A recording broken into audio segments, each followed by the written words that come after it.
বৃন্দ, আজ প্রতিদিনের মতো প্রতি ক্লাসের মতো আমরা আজকেও অষ্টম শ্রেণীর গণিত বিষয়ের ৬.২ থেকে আমরা কিছু সমস্যা সমাধান করব। আমি আশা করি তোমরা সবাই ভালো আছো, বাড়িতে সবাই সুস্থ আছো। এখন যারা আমার এই মুহূর্তে লাইভে দেখছো তারা খাতা কলম নিয়ে রেডি থাকো এবং আমার সাথে সমস্যা সমাধানগুলো করো। তোমাদের পাঠ্য বই ৬.২ আর পৃষ্ঠা নাম্বার ১১৩। এখান থেকে আমি দুইটা সমস্যার সমাধান করব এবং দুইটা প্রশ্নকে আমি তোমাদেরকে সৃজনশীল আকারে বানিয়ে দেব। হয় দুইটা অঙ্ক করলে প্রায় পুরোপুরি অধ্যায়ের অঙ্কগুলো করা হয়ে যায়। শুরু করো। এখানে আমি একটু পড়ে নিই। প্রশ্ন নাম্বার ১৪ আমরা সমাধান করব। এখানে প্রশ্ন একটু পড়ি। কোনো ভগ্নাংশের লবের সাথে 5 যোগ করলে, আমরা জানি ভগ্নাংশে কি থাকে, একটা অংশ লব থাকে আরেকটা হর থাকে। লবটা থাকে উপরে আর হরটা থাকে নিচে। আমি ধরে নিলাম ভগ্নাংশটি যে দেওয়া নাই, ধরে নিলাম ভগ্নাংশটি দিলাম x/y। এখানে এক্সটা কি লব, যা উপরে থাকে, ওয়াইটা কি হর। এটা হলো মূল ভগ্নাংশ। এখানে আমাদের কাজ করতে ভগ্নাংশ নির্ণয় করতে হবে, তবে আমাদের সংকেত দেওয়া আছে, পিছনে উদ্দীপক দেওয়া আছে। কি উদ্দীপক আছে? লবের সাথে, ভগ্নাংশের লবের সাথে 5 যোগ করলে 2 হবে। আবার আরেকটা শর্ত, হর থেকে 1 বিয়োগ করলে এর মান 1 হবে। কিন্তু কয়টা শর্ত? এখানে 2টা শর্ত।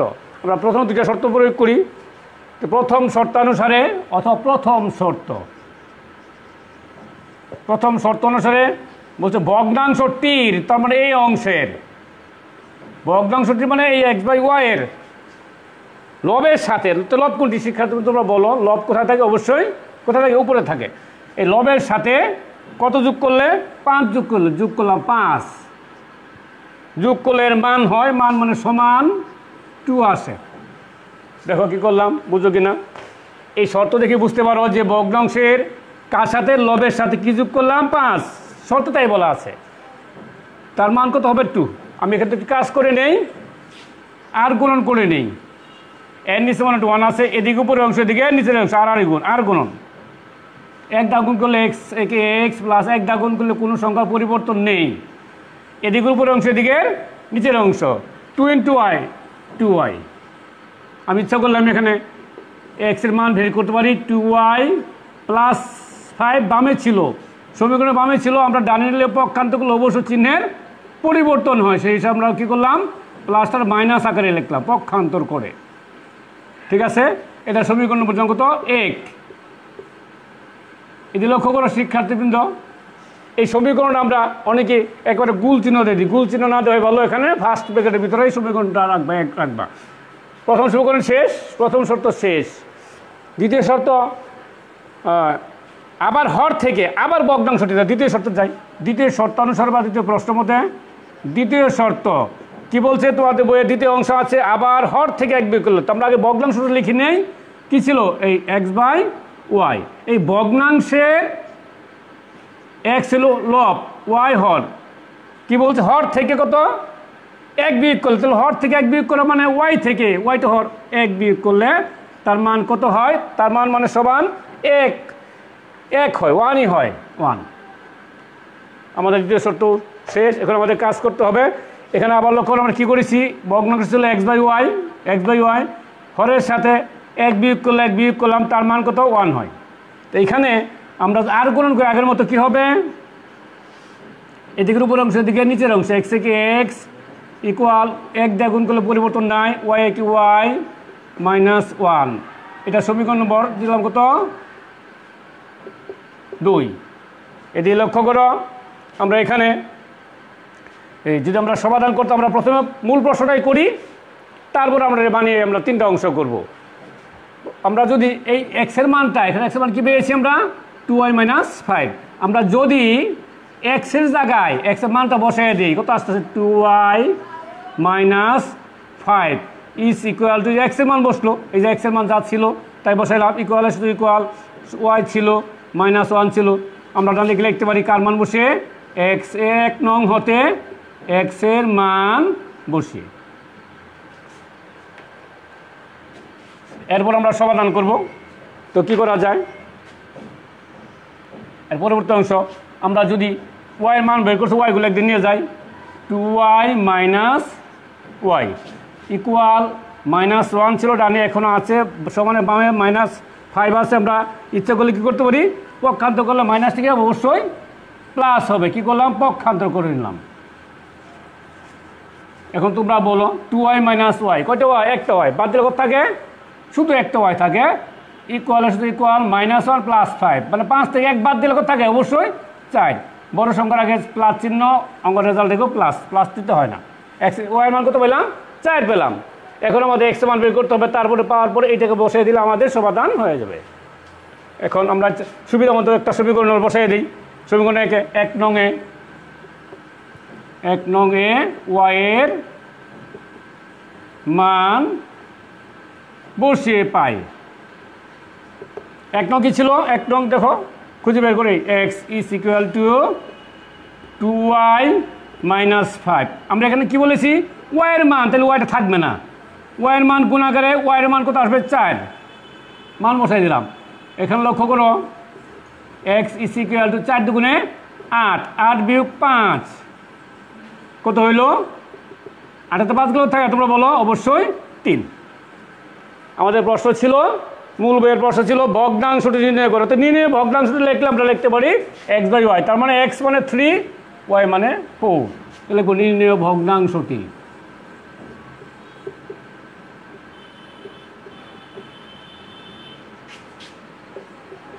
এক্স বাই ওয়াই, এই এক্স বাই ওয়াই আবার মান যদি বসাতে এক্স উপরে 3 আসবে 4, ওয়াই মানে কত 4, ওয়াই মান বসলে এবং কী করলাম, মান বসাইলাম এবং আনসার আমাদের কী হইল, কী আসলো, 3/4। বইয়ের সমস্যার সমাধান করলাম। এখন এই প্রশ্নটাকে যদি আমরা 3টা অংশে বিভক্ত করি কি হবে, আমরা কি করতে পারি, যদি করতে চাই তো আমরা লিখতে পারি, লক্ষ্য করো,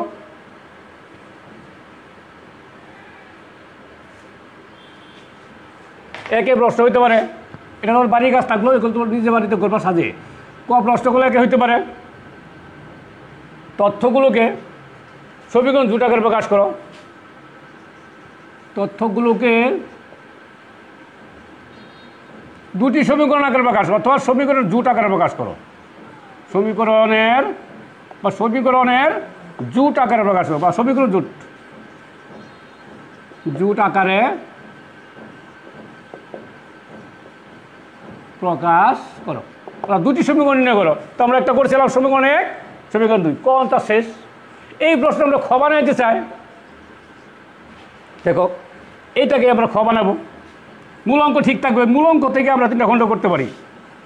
খ করতে পারে যে তথ্যগুলোকে অথবা সমীকরণ জোটকে উপরে যা পেলাম, সমীকরণ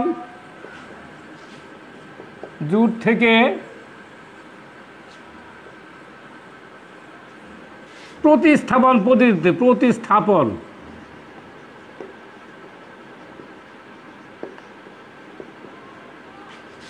সমাধান করো, যে অংশ আমি করলাম ওইটা মূল অঙ্ক। গ আসতে পারে অপনয়ন পদ্ধতিতে, সমীকরণ জোটকে অপনয়ন পদ্ধতিতে সমাধান করো, অথবা এটা হইতে পারে লেখচিত্রের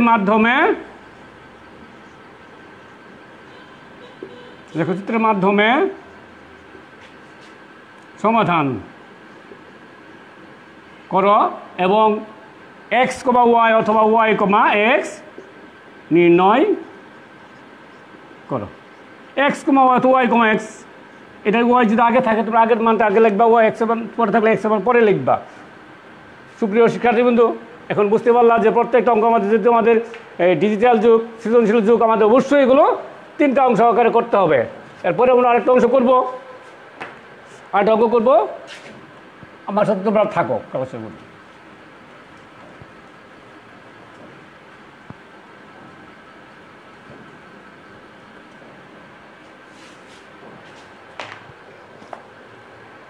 পাঠ্য বইয়ের প্রশ্ন 17 নং প্রশ্নের সমাধান। এই অঙ্কটাও আমি তোমাদের পাঠ্যবইয়ের অঙ্কটা করবো এবং এটা সৃজনশীল আকারে আমি 3টা অংশ করে দেবো এবং তোমরা বাড়িতে কাজ করবে, আমার বিশ্বাস তোমরা পারবে। এখানে লেখা আছে দেখো, একটি আয়তকার ক্ষেত্রে দৈর্ঘ্য প্রস্থ থেকে 25 বেশি। আয়তক্ষেত্র কি আমরা আগে দেখতে হবে, আমরা আয়তক্ষেত্র বলতে কি বুঝি লক্ষ্য করো। আমি একটা ক্ষেত্র অঙ্কন করলাম যার বিপরীত বাহু দুইটা সমান, এই বাহু সমান এই বাহু, অর্থাৎ এই বাহু আমরা যদি এবি ধরি অথবা এই পুরো যদি আমরা এক্স ধরি, এটাও এক্স হবে এই পুরো অংশ। আর বাম দিক এটা দুইটা আনতে বুঝালাম, এটা প্রস্থ এটাও প্রস্থ, তার মানে এটা সমান এটা এক্স দলে এক্স, এটা ওয়াই দলে এটা ওয়াই। এটা আয়তকার ক্ষেত্র যার দৈর্ঘ্য আর প্রস্থ থাকে, দৈর্ঘ্যটা একটু বড় থাকে, প্রস্থটা একটা তুলনায় ছোট থাকে। এখানে লক্ষ্য করো কি বলা আছে, একটা আয়তক্ষেত্রের দৈর্ঘ্য প্রস্থ থেকে 25 বেশি। একটা শর্ত, একটা সমীকরণ বানিয়ে নেব, আরেকটা শর্ত হলো তার পরিসীমা 150 মিটার, দৈর্ঘ্য প্রস্থ থেকে 25 মিটার বেশি। আমি এটি লিখে নেই,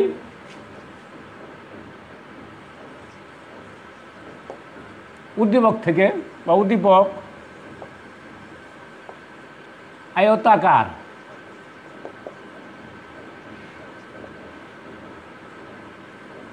ক্ষেত্রের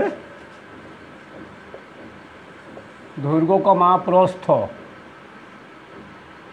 অপেক্ষা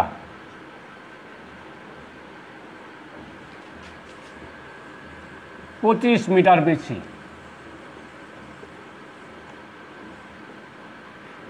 এটা দেওয়া আছে। আমরা যদি ধরি ক্ষেত্রটির এই ক্ষেত্রটির আমি যদি প্রস্থ ধরি বা দৈর্ঘ্য, ক্ষেত্রটির দৈর্ঘ্য ধরলাম কত এক্স মিটার, এককটা মিটার দেওয়া আছে তাই মিটার ধরলাম, এবং ক্ষেত্রটির প্রস্থ ওয়াই মিটার, দৈর্ঘ্য এক্স প্রস্থ ওয়াই। এখন আবার শর্ত প্রয়োগ করবো। শর্তে বলা আছে দৈর্ঘ্য প্রস্থ থেকে 25 বেশি। শর্ত প্রথম শর্তানুসারে বা প্রথম শর্ত লিখলাম, দৈর্ঘ্য একদিকে লিখলাম, প্রস্থ একদিকে লিখলাম। এখন আমার তুলনা করতে হবে, কি তুলনা করবো, দৈর্ঘ্য বেশি প্রস্থ থেকে কত বেশি, 25 বেশি, তাহলে প্রস্থ হচ্ছে 25, এদিকে 25 বেশি আছে, আমরা এদিকে 25 কম আছে, আমরা যদি দিয়ে দেই দুই পক্ষ সমান হল, এটাই শর্ত। সমীকরণ কত 1, ইকুয়েশন নাম্বার 1। সমীকরণটা তোমরা অবশ্যই ফার্স্ট ব্র্যাকেটের ভিতরে রাখবে। প্রথম শর্ত কাজ শেষ। এবার আমরা দ্বিতীয় শর্ত করি। দ্বিতীয় শর্ত আগে একটা লক্ষ্য করতে হবে, আয়তকার ক্ষেত্রটি পরিসীমা দেওয়া আছে। আমাদের পরিসীমা কি জানি, পরিসীমা হলো চারিদিকের সীমা, তার মানে এক্স করে এক্স একটা আর একটা দুইটা, ওয়াই একটা একটা দুইটা, তার মানে দুইটা এক্স যোগ আরও দুইটা ওয়াই। বাউন্ডারি চারদিকে সীমা, পরিসীমা চারিদিকে সীমা। তার মানে যদি লিখে নেই ক্ষেত্রটি জানা আছে, ক্ষেত্রটি পরিসীমা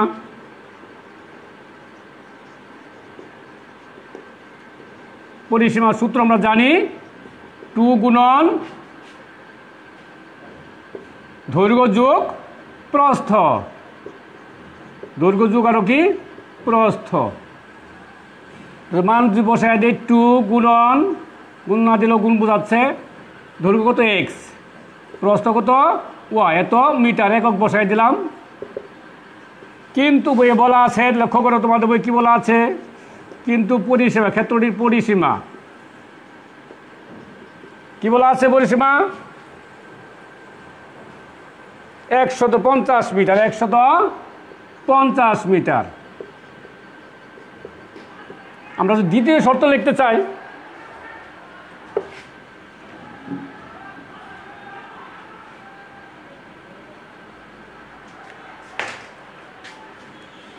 দ্বিতীয় শর্তে লেখা আছে, কি লেখা আছে, পরিসীমার মান দেওয়া আছে কত 150।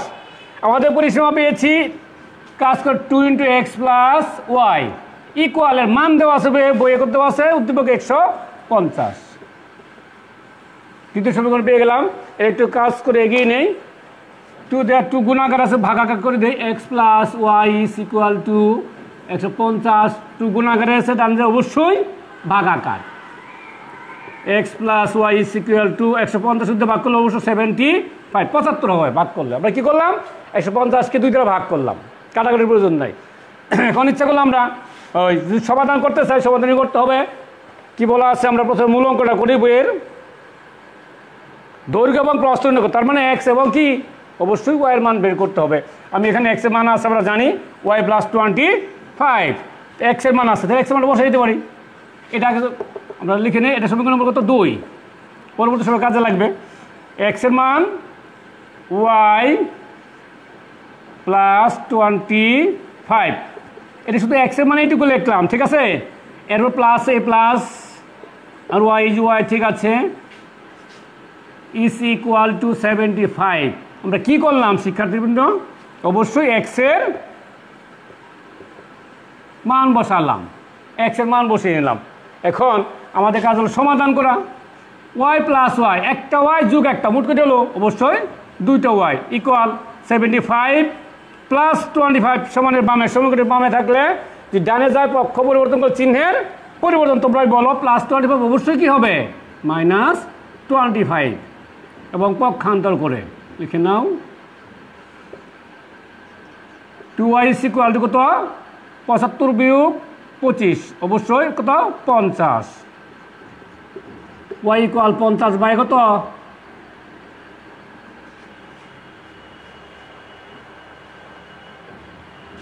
2 গুণাকার ভাগাকার। আমরা যদি 50 দিয়ে ভাগ করি অবশ্যই 25 করে 50, 25 পেলাম।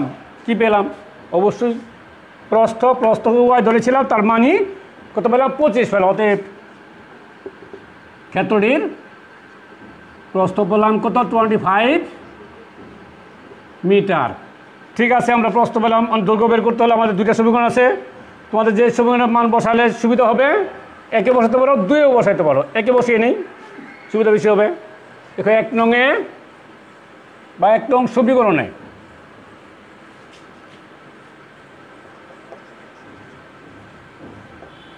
এক নংয়ে ওয়াইয়ের মান বসিয়ে, ওয়াইয়ের মান বসিয়ে পাই কি বসায়। 1 নং ছিল কি x is equal to x equal y, y plus কত 25। আমরা লক্ষ্য করি, আমরা বলছি ওয়াইয়ের মান বসিয়ে, তাহলে মান বসাই দিলাম, তাহলে বসাই না, এখানে অবশ্যই ওয়াইয়ের জায়গায় যা পেয়েছি তা বসাই দেবো। কত বসাবো 25। অতএব x is equal two 25 plus 25 অবশ্যই কত 50। সুপ্রিয় শিক্ষার্থীবৃন্দ, তোমরাই বলো এক্সটা কি, কাকে ধরেছিলাম, অবশ্যই আয়তক্ষেত্রটির দৈর্ঘ্যকে। তাহলে এখানে আয়তক্ষেত্রের দৈর্ঘ্য কত পেলাম 50, এককে লিখলে মিটার লিখতে হবে। আমাদের প্রশ্নে বলা আছে দৈর্ঘ্য এবং প্রস্থ নির্ণয় করো, তা আমরা ওইভাবে লিখব। আয়তক্ষেত্রটির নির্ণয়ের দৈর্ঘ্য 50 মিটার এবং প্রস্থ কত 25 মিটার। উত্তরটা লিখে নেই, তুমি নির্ণয় আয়তকার ক্ষেত্রটির দৈর্ঘ্য কত পেলাম 50 মিটার এবং প্রস্থ 25 মিটার। এটা আমার উত্তর আনসার আলাদা করে লিখতে পারো। এটা হয়ে গেল। এখন আমাদের কাজ কি, যেটা আমি আগে বলেছিলাম যে সৃজনশীলের যুগ, প্রত্যেকটা অঙ্ককে প্রত্যেকটা উদ্দীপককে 3টা খণ্ড করে তোমরা করবা। এটা 3টা খণ্ড করা যায়। তোমরা বলো কি করা যায়, কত প্রশ্ন লেখা যায় উদ্দীপকের আলোকে। যদি আমরা দৈর্ঘ্যকে এক্স ধরি, প্রস্থকে ওয়াই ধরি, অর্থাৎ দৈর্ঘ্য এক্স, প্রস্থ তোমার দৈর্ঘ্য এক্স মিটার এবং প্রস্থ ওয়াই মিটার ধরে দুটি সমীকরণ নির্ণয় করো, বা সমীকরণ জুট নির্ণয় করো। সমীকরণ জুট গঠন করো। তারপরে আমরা 1 আর 2 করেছি একটু আগে, ওই যে দুটাই আমাদের আনসার চলে আসে। ক শেষ, খ প্রশ্ন হইতে পারে আমরা যা করেছি যে ক্ষেত্রের দৈর্ঘ্য এবং প্রস্থ নির্ণয় করো।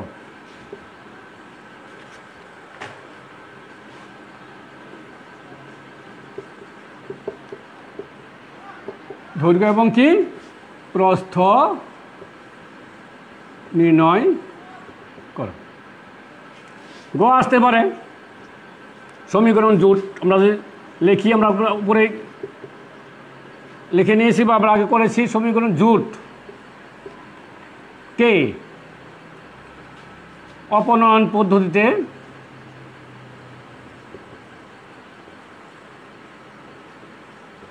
পদ্ধতিতে সমাধান করে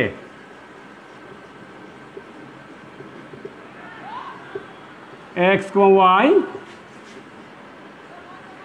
নির্ণয় করো। সুপ্রিয় শিক্ষার্থীবৃন্দ, তোমরা লক্ষ্য করো, একটা প্রশ্ন, প্রত্যেকটা প্রশ্নকে 3টা আকারে লেখা যা, সৃজনশীল আকারে লেখা যা। ক, খ এবং গ। ক কী করলাম আমরা? সমীকরণ জোট গঠন করতে হবে, প্রশ্ন দিলাম। এটা বাড়ির কাজ থাকলে তোমরা নিজে করবা। খ প্রশ্নটা আমরা করা হয়েছে, এটা দৈর্ঘ্য এবং প্রশ্ন নির্ণয় করতে হবে। গ, ওইখানে আমরা যে 2টা সমীকরণ পেলাম, ওই সমীকরণ জোটটাকে কী করতে হবে? অপনয়ন পদ্ধতিতে সমাধান করতে হবে। পরীক্ষা থাকতে পারে প্রতিস্থাপন পদ্ধতি করো অথবা লেখচিত্রের মাধ্যমে সমাধান করো। আমরা একটা উল্লেখ করো, এইটাই তোমাদের কাজ হলো বাড়ির কাজ। আর তোমাদের বইয়ের আরেকটা বাড়ির কাজ হলো তোমাদের পাঠ্য বই থেকে 2টা প্রশ্ন, প্রায় সেম প্রশ্ন, এই 2টা বাড়ির কাজ রইল।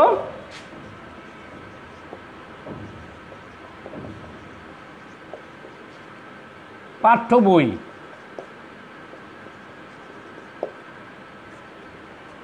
বই প্রশ্ন বই থেকে 21 পৃষ্ঠা, 113 পৃষ্ঠা, এবং পাঠ্য বইয়ের 22।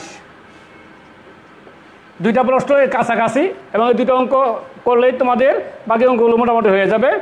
শিক্ষার্থীরা তোমরা বাড়িতে অযথা সময় নষ্ট না করে অবশ্যই ক্লাসগুলো দেখবে, এবং আমাদের ওই অনলাইন স্কুলের আইডিতে এগুলো সংরক্ষণ করা আছে। তোমরা এগুলো সার্চ করে তোমরা প্রয়োজন মতো সকল অংশগুলো দেখবে, সকল বিষয় দেখবে।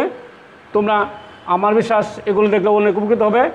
আজকে তোমরা সবাই সুস্থ থাকো, ভালো থাকো, সুন্দর থাকো, এই আশা এই কামনায় আমি আজকে এখানে শেষ করছি। আসসালামু আলাইকুম। ফিনিশ তো।